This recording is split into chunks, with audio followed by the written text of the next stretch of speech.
Tukatoka pale tukaenda ofisini kwake, akanipa maelekezo. Umesikia rais alivyosema, na ofisi yako ndiyo inatayarisha haya mambo. Nenda mrekebishe, kesho niletee, iwe tayari tuendelee na utaratibu. Tulifanya hivyo.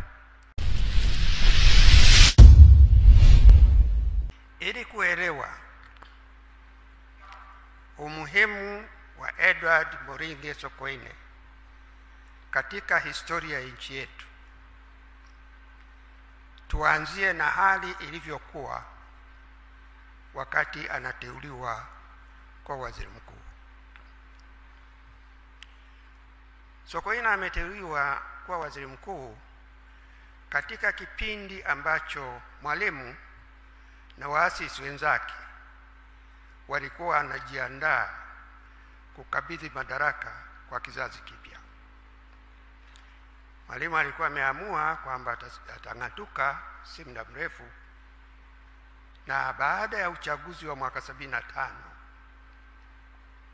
alileta sura mpya kabisa ya baraza la mawaziri. Wale alioanza nao aliwapunguza, akaingiza vijana wengi sana. Mwalimu alikuwa waziri mkuu akiwa miaka 39.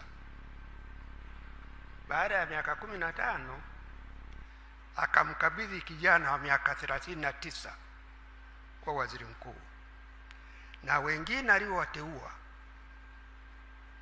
wote walikuwa wadogo kwa Sokoine. Tulioingia katika baraza la mawaziri mwaka 75 ilikuwa ni vijana. Nadhani wazee waliokuwa wamebaki ilikuwa ni mzee Kawawa, mzee Bomani, mzee Amiri Jamal, na yeye Sokoine ndiye alikuwa kiongozi wa hawa vijana. Hilo lilikuwa la kwanza. La pili, Sokoine ameteuliwa wiki mbili baada ya Jumuiya ya Afrika Mashariki kuvunjika. Sokoine ameteuliwa wiki moja baada ya Chama cha Mapinduzi kuasisiwa, na baadaye ikaja katiba ya kudumu ambayo ilibadili utaratibu wa utawala. Na haikupita muda, mwaka uliofuata tukaingia kwenye vita ya Kagera. Baada ya mwaka uliofuata bei ya mafuta duniani ikapanda. Kwa hiyo Sokoine aliingia katika ngazi hiyo wakati nchi ikiwa katika matatizo makubwa. Na baraza lile, kwa kuwa nasema lilikuwa la vijana, sisi tulimuona, kwa sababu ilikuwa anasimamia utendaji, ilikuwa rahisi kwenda kwa Sokoine kuliko kwenda kwa Mwalimu. Kwa hiyo alikuwa wana hiyo. Sasa uongozi wake ulikuwa ni uongozi jumuishi. Sokoine alikuwa anafuatia kwa karibu sana utendaji wa serikali. Alikuwa anauliza maswali mengi sana kuhusu utendaji, lakini na yeye alikubali au anaulizwa maswali mengi, kwa sababu alikuwa ni kijana mwenzetu, tulikuwa tumezoeana. Hata alipokuwa waziri mkuu tuliendelea kuwa na uhusiano ule ule, na tulikuwa na wakati tunakuwa na mjadala, anatu challenge na sisi tunamchallenge. Wakati mwingine tunatofautiana. Mimi nilikuwa nafanya kazi karibu sana na Sokoine kwa sababu tulikuwa watani. Tulizoeana mapema, tukawa watani kwa sababu yeye alikuwa Masai, mimi Mwikizo natoka Mara, na Wamasai na makabila ya Mara walikuwa ni hasimu kwa sababu ya wizi wa mifugo. Sasa tulipokutana tulikuwa tunataniana juu hadi ilivyokuwa, na hata alipokuwa waziri mkuu tuliendelea kuwa tunataniana. Sasa katika masuala mengi, wakati mwingine kulikuwa na mjadala na anakubali, anasikiliza, na hata mkitofautiana, mkija kumaliza tofauti zile, mnaendelea kazi kama kawaida. Nitawapa mfano mmoja. Hapa imezungumzwa sifa mojawapo na ambayo wengi wanajua, alikuwa anachukia sana rushwa, alikuwa anachukia sana ufisadi. Na aliporudi mara ya pili kuwa waziri mkuu, cha kwanza kabisa ilikuwa ni kuwa na sheria ya kupambana na ufisadi. Kwa hiyo ikaandaliwa sheria, na sheria ile ilikuwa kali sana. Kwanza ilisema kesi za uhujumu uchumi zisiende katika mahakama za kawaida, kuwe na mahakama maalum. Pili, kesi ziwe zinasikilizwa faragha, sio hadharani. Tatu, hata maneno ya kusikia tu, hearsay evidence, ikubalike. 4, kusiwepo na dhamana. Sasa tulipokwenda kuizungumza katika kamati ya baraza la mawaziri iliyokushughulikia sheria, tulikuwa 13. Mimi nikawa na mawazo tofauti kabisa. Nikasema naunga mkono mengi yaliyo katika sheria hii, lakini haya mane, kwamba tuwe na mahakama maalum, kusikiliza kesi faragha, hearsay evidence ikubalike, dhamana ikataliwe, nikaomba yaondoke. Sikufanikiwa, nilikuwa peke yangu, lakini niliona ni mambo ya msingi. Kwa hiyo nikasema basi, kama uamuzi ni huo, na mimi ndio waziri wa sheria, mwanasheria mkuu, inabidi kusimamia sheria hii, na mimi siamini hivyo, naomba nikae pembeni.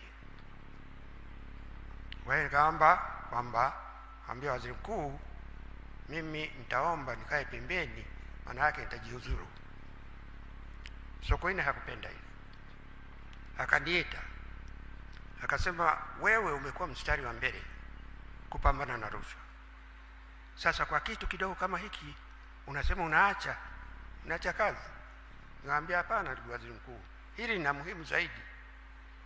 Tukienda utaratibu huu, sheria zozote ambazo zinatekelezwa kwa njia ya operation huwa zinaleta madhara makubwa baadaye. Na jinsi sheria hii ilivyo, tukiitekeleza hivyo, italeta matatizo makubwa, inavunja misingi ya utawala bora, inaingilia haki za binadamu. Aliniburuza msasani, maana hakukubaliana na mimi kwa malizani, akaniburuza msasani. Tukaenda kwa bwana mkubwa, akatusikiliza. Bwana mkubwa akaamua nusu, akasema, nendeni mkaondoe hiyo ya kesi kusikilizwa faragha, muondoe hearsay evidence, lakini utaratibu maalum ubaki na dhamana isiruhusiwe. Na akasema hakuna mtu kuresign hapa. Kwa hiyo tukatoka pale, tukaenda ofisini kwake, akanipa maelekezo. Umesikia rais alivyosema, na ofisi yako ndiyo inatayarisha haya mambo. Nenda mrekebishe, kesho niletee, iwe tayari tuendelee na utaratibu. Tulifanya hivyo. Sheria ikapita. Mwezi April 83 ikaanza, rais alisaini haraka sana, ikaanza kutumika. Yale niliyokuwa nimeogopa yakatokea, kwa sababu utekelezaji wake ulikuwa na vurugu kubwa sana. Watu walikamatwa kwa utaratibu mbaya, mali za watu zilichukuliwa, malalamiko ya wananchi yakawa mengi sana. Kuna wazee, kundi la wazee kutoka Mwanza wakaja Dar es Salaam kumuona Mwalimu. Mmoja wao alikuwa amekamatwa, na huyo aliyekamatwa alipata kuwa mwenyekiti wa 5 kanda ya Ziwa. Wakaja wakamwambia Mwalimu, wakasema, Mwalimu, wewe unajua huyu umefanya naye kazi, unajua sio fisadi, lakini wamemkamata. Sisi tunaomba, tunajua sio fisadi, akienda mahakamani watahakikisha sio fisadi, tunaomba apewe dhamana. Mwalimu akakubali. Kwa hiyo akachukua minute sheet akaandika kwa wino mwekundu, akaambia PM fulani apewe dhamana. Ikafika kwa PM akaandika minute ya pili, AG tekeleza, na ilikuwa ina move kwa dispatch. Ikafika kwangu, nikamwandikia Sokoine kwamba PM, haiwezekani, sheria inakataa. Alipiga simu yeye mwenyewe kuniita ofisini kwake. Nilipoingia hata kabla ya salamu akaniuliza, akasema, Joseph, wewe ni mtu wa aina gani? Rais anatoa amri unasema utekeleze. Basi na mimi kwa kuwa tulikuwa tunatania, nikacheka tu. Nikasema, suri niburuza ukanipeleka Msasani? Na ulisikia mkuu amesema nini? Kwamba dhamana isitolewe. Na wakati wote anatuambia msivunje sheria. Hata ikiwa mbaya msivunje, mnaweza kuibadili. Sasa unasema nitekeleze, si maagizo yake? Alielewa, akasema sasa hatuwezi kurudi kumwambia kwamba haiwezekani. Sasa tuchukulie hii ni maagizo, tubadili sheria. Rudi ukafanye mabadiliko ili turuhusu dhamana. Tulifanya, na ilikwenda kwenye bunge mwezi Juni. Sheria imetungwa April, imeanza kutekelezwa Mei, mwezi Juni inakwenda kubadilika. Lakini na hata katika kitabu hiki mnataja juhudi zake za kupambana na ufisadi. Na kama Profesa Kabudi alivyoni quote kwenye kitabu kile, kweli Sokoine alikuwa anachukia sana ufisadi. Lakini ile operation ya sheria ile ilimsikitisha sana Sokoine. Sokoine ilitekelezwa vibaya, haikuweza kupata manufaa. Ni moja wapo ambayo alikasirika sana. Sasa kabla sijatoa mawazo yangu, nadhani tuwe na background kidogo. Nchi hii tuna uzoefu wa uchaguzi kwa miaka 65-66. Uchaguzi wa kwanza ulifanywa mwaka 58 na 59. Ulikuwa ni uchaguzi mmoja, lakini ulifanywa kwa awamu. Awamu moja ilifanywa mwaka 58 na awamu ya pili ikafanywa mwaka 59. Masharti ya kushiriki kwenye uchaguzi ule yalikuwa magumu sana kwa wagombea na wapiga kura.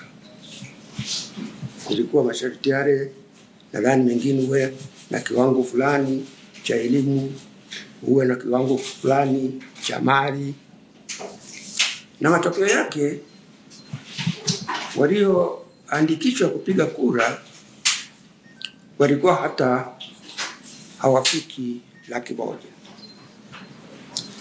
katika idadi ya Watanganyika wakati ule ambao ilikuwa milioni 8-9.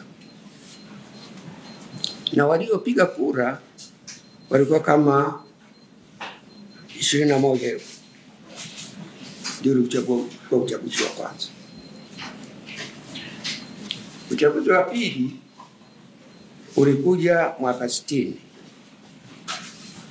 Kule wa mseto ilikuwa uchaguzi wa bunge watatu kila jimbo: mzungu, mwesha na Mwafrika. Walioandikishwa kupiga kura, masharti yalikuwa bado magumu. Walikuwa hawafiki 900,000 katika idadi ya watu milioni 9.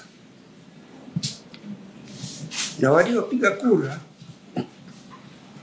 walikuwa 121,000.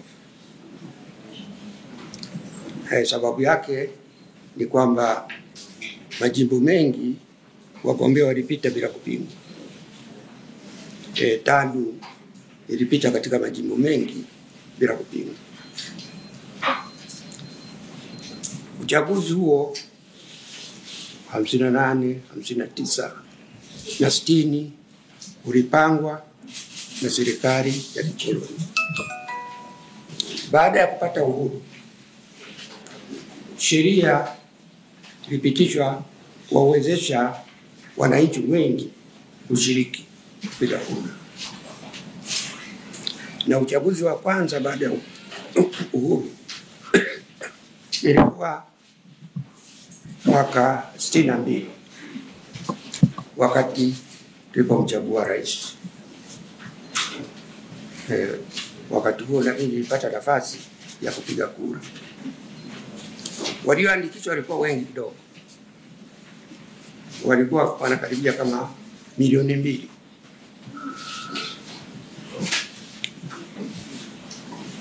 Na waliopiga kura walifika kama milioni 1.5. Kwa hiyo katika uchaguzi ule tulianza kujifunza kwanza kuwapa nafasi wananchi kushiriki. Yale masharti ambayo yalikuwa yanazuia watu wengi yakaondolewa. Na msingi mkubwa ilikuwa kwamba uchaguzi ni haki ya mwananchi. Nilikuwa nimesikia maelezo ya serikali kipindi hiki, na waziri alisisitiza sana kwamba uchaguzi ni mchakato wa kisheria, yaani katiba, sheria, kanuni na taratibu. Hii ilikuwa mpya kwangu. Mimi naelewa uchaguzi ni haki ya wananchi. Yote hayo mnayozungumza, iwe katiba, iwe sheria, iwe kanuni, iwe taratibu, ni kumwezesha mwananchi atumie haki yake. Na katika kuendelea yalikuwa yanajitokeza mambo ambayo ilikuwa inaonekana ni kikwazo kwa wananchi. Sheria zinabadilishwa, kanuni zinabadilishwa ili kumwezesha kila mwananchi aliye na sifa aweze kushiriki. Kiangalia, tuanze na wapiga kura.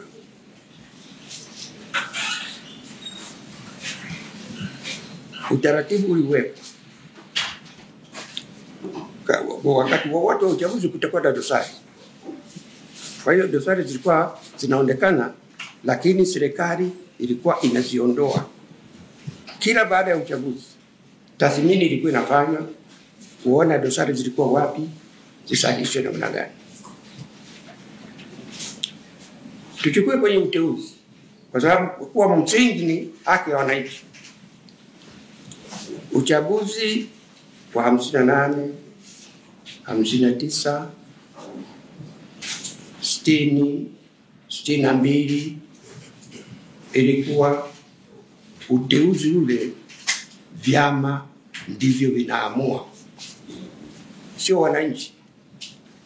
Vyama ndivyo vilikuwa vinaamua nani au mgombea wapi. Nakumbuka uchaguzi wa mwaka 60, TANU ilipanga wagombea wake bila kujali watatoka wapi. Kumbuka kwa mfano, mgombea Maswa alikuwa Richard Wambura, anatoka Mara. Wakati ule Kiswahili akiwa kinazungumzwa sana. Kule Maswa anazungumza Kisukuma, alikuwa hajui Kisukuma, lakini alifanya ni mgombea kule kwa sababu chama kiliamini atakuwa mwakilishi kijasema.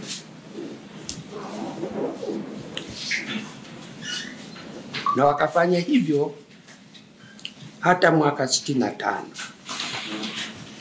kwamba chama ndio kinaamua nani awe mgombea wapi, bila kujali maoni ya wananchi. 65 chama kikapata somo. Wakati huo tumeingia kwenye chama kimoja, na chama kimeamua kwamba hakuna mtu kupita bila kupingwa, kwa hiyo kinapeleka wagombea wawili. Lakini ikawa kina watu wake. Kwa hiyo kila jimbo wakapeleka mtu wa kwao waliye muamini, kisha wakampa wa kumsindikiza wawili, lakini hasa wanayemtaka ni mmoja.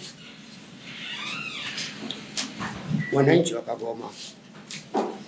Walikuwa wanataka wagombea ambao wanakubalika kwao. Na kuna mifano ambayo labda nitoe mfano miwili. Mwanza walimteua Bomani. Bomani alikuwa ni maarufu. Mimi natoka huko. Bomani alikuwa maarufu. Lakini mgombea mwenzake alikuwa ni mtu hajulikani kabisa.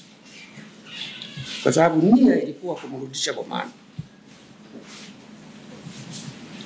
Watu wa Mwanza wakakataa. Wakamwangusha Bomani bila mategemeo. Tarime alikuwa Boboki Mdaka, alikuwa maarufu, ameshiriki katika harakati za kupata uhuru, anajulikana, alikuwa waziri. Wakamteua yeye, wakampa mtu ambaye alikuwa hajulikani kama kumsindikiza. Watu wa Tarime wakakataa, wakamwangusha Mnanga. Kutoka wakati huo chama kikajifunza, na ndio ikawa mwanzo wa kupata kura za maoni.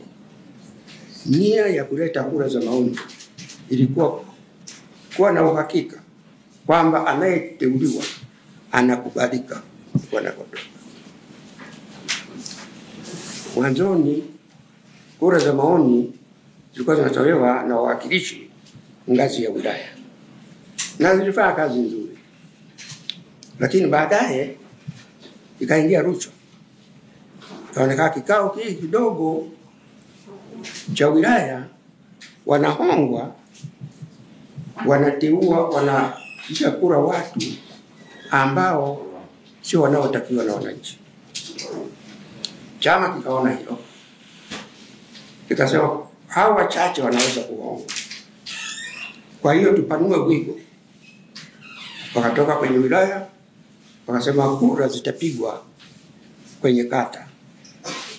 Viongozi wote kwenye kata, kuanzia mjumbe wa nyumba 10, wanakuwa katika mkutano wa kutoa kura za